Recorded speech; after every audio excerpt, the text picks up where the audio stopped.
Negara-negara ramai-ramai melawan Trump. Lalu siapa yang akan menang? Untuk membahasnya telah bergabung bersama kami pakar hubungan internasional UNPAD, Teguh Reza Syah. Selamat malam Pak Teguh. Mungkin pertanyaan pertama yang ingin saya tanyakan, Pak, bagaimana Anda melihat terkait dengan berbagai kebijakan Trump yang menuai polemik yang bahkan hingga menuai respon keras dari komunitas internasional, Pak? Memang Trump ini terkenal arogan dan dia tidak sungkan-sungkan menjalankan apa yang dia mau. Dan dia memang punya analisis tersendiri ya. Tapi yang jelas saat ini, negara-negara Teluk, negara-negara yang masuk KTT Liga Arab, itu sudah bingung semua ini.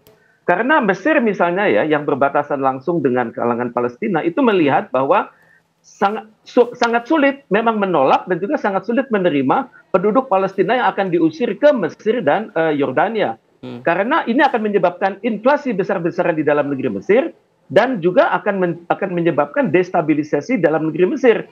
Karena harus diakui ya, keadaan saat ini membuat Mesir cukup untung. Dia dapat bantuan besar-besaran dari Amerika Serikat, di mana dari tahun 46 sampai tahun lalu, itu dia sudah dapat sekitar lebih dari 85 miliar dolar Amerika Serikat dan sebagian besar digunakan untuk pertahanan. Nah, inilah repotnya suatu negara yang sangat tergantung pada bantuan asing, apalagi bantuan militer asing, dan ditakut-takutin bahwa Anda akan hancur, Anda akan jatuh ya.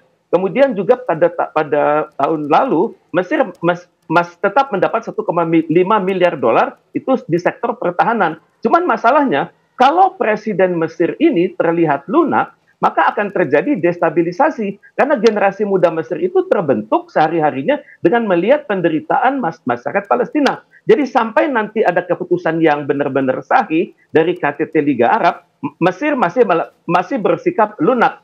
Dia mengatakan dia masih menerima anak-anak yang sakit, sementara silakan datang 2.000 orang, dan dia akan terlibat dalam rekonstruksi di Gaza, di mana saat ini sudah ada sekitar 40 sampai 50 perusahaan Mesir yang siap melakukan rekonstruksi di Gaza. Yang bingung juga adalah Yordania, di mana Raja Abdullah tampaknya kikuk ketika bertemu dengan Donald Trump, karena dia di fait accompli, dipermalukan oleh Donald Trump di depan umum, sehingga dia tidak berani mengeluarkan suatu statement bersama Donald Trump, tapi statementnya itu dibuat lewat Twitter, ditujukan kepada masyarakatnya sendiri.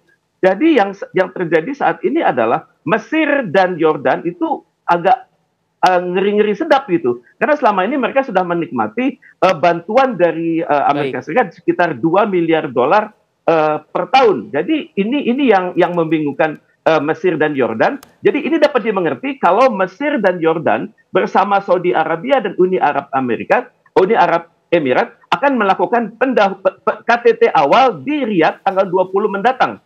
Jadi sementara posisi 4 negara ini, yakni Saudi Arabia, Mesir, Yordania, dan Uni Arab Emirat adalah rekonstruksi Gaza, tapi boleh kita singkirkan Hamas, dan kemudian untuk juru bicara mereka adalah Pangeran MBS karena dekat dengan Amerika Serikat. Jadi selama 4 negara ini, Saudi, Mesir, Yordania, Arab, dan Uni Arab Emirat masih takut sama Iran, maka sikap mereka masih lunak terhadap Amerika Serikat. Pak Teguh, lalu bagaimana dengan konflik yang terjadi antara Amerika Serikat dengan Afrika Selatan, di mana kita ketahui bersama bahwa pemerintah Afrika Selatan telah resmi melarang semua perusahaan Amerika beroperasi di semua wilayahnya dan menghentikan ekspor mineral. Melawan ini Pak, bagaimana menurut Anda Pak?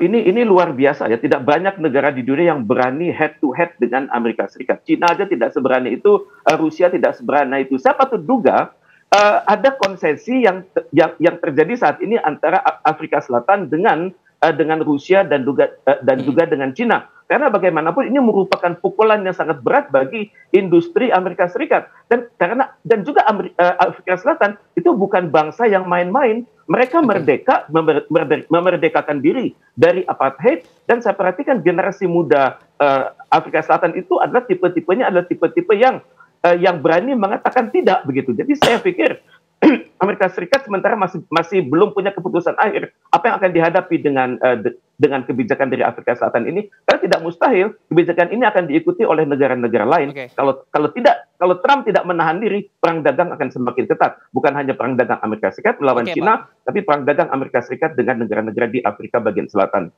Oke, lalu bagaimana dengan konflik yang terjadi antara Amerika Serikat dengan Uni Eropa seusai kita ketahui bersama Trump melakukan kesepakatan bersama dengan Presiden Rusia Vladimir Putin, lalu mendapat tentangan keras dari Uni Eropa, Pak. Bapak melihatnya seperti apa? Memang unik ya.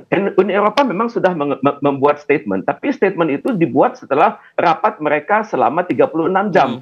Jadi inti dari statement Uni Eropa itu adalah Gaza merupakan bagian penting bagi masa depan Palestina dan juga mereka mendukung terwujudnya two-state solution. Dan kalau kita meneliti ke dalam, maka tokoh-tokoh Uni Eropa seperti Jerman itu mengatakan sama sikap mereka dengan sekjen